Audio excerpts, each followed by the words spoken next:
Hello दोस्तों, मैं हूं आपका दोस्त असन अब्बास नई वीडियो के साथ खुशामदीद।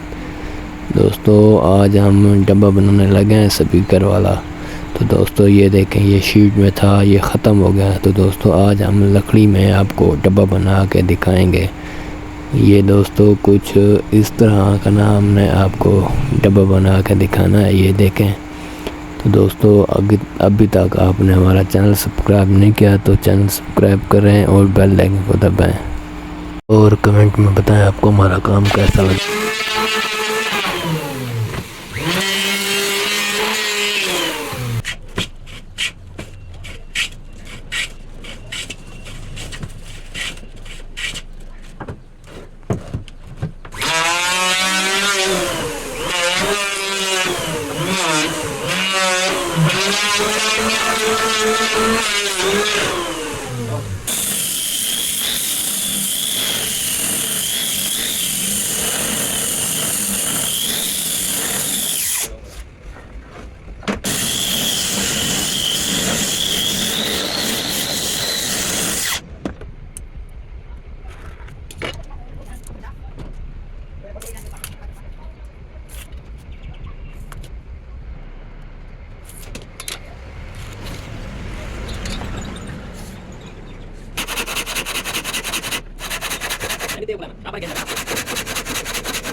aku akan nemunya darah gitu kan ya.